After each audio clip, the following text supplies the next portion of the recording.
স্বামী ও স্ত্রীর মাঝে ঝগড়ার কারণে স্বামী যদি স্ত্রীকে বলে আমি তোমাকে বিদায় করে দিব, আমি তোমাকে রশি কেটে দেব, তুমি চলে যাও, এভাবে যদি বারবার বলতে থাকে তাহলে তালাক হবে কিনা, স্বামী স্ত্রীর সম্পর্ক থাকবে কিনা, এখন স্ত্রীর করণীয় কি? অনেক ছোট লোক স্বামী আছে, কিছু হলেই তালাক, আছে না নাই? আমি সবসময় বলি, কিছু বন্ধু আছে ছোট লোক বন্ধু, কিছু হইলেই বলে কাটতি তোর সাথে, আছে না নাই? চুন থেকে নুন খসলে বলে কি, যা তোর সাথে কাট। কিছু হইলো ফেসবুকে ব্লক মেরে দিল, আনফ্রেন্ড করে দিল, আবার কয়দিন পরে ফ্রেন্ড লিস্টে ঢুকানোর জন্য রিকোয়েস্ট পাঠাইলো।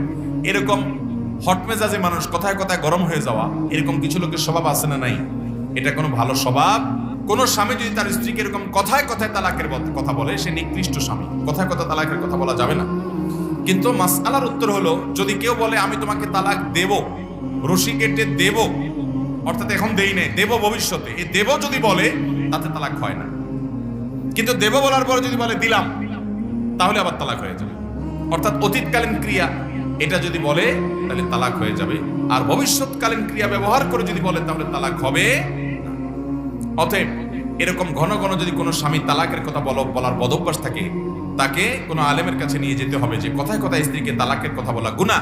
আবার অনেক মহিলাও আছে ছোট লোক টাইপের, কথায় কথায় বলে যে তোমার সংসার আর করবো না, আমি চলে গেলাম বাপের বাড়িতে, ব্যাগটা গুছে হাঁটা দে, আছে না নাই? দাম্পত্য জীবনের সুখে শান্তিতে থাকার জন্য ধৈর্য ধারণ করতে হবে, অনেক কিছু হবে, এরপরে একটা সময় আবার সব ঠিক হয়ে যাবে। বিদায় হুটহাট করে ডিসিশন নেওয়া যাবে, পরে সারা জীবন আফসোস।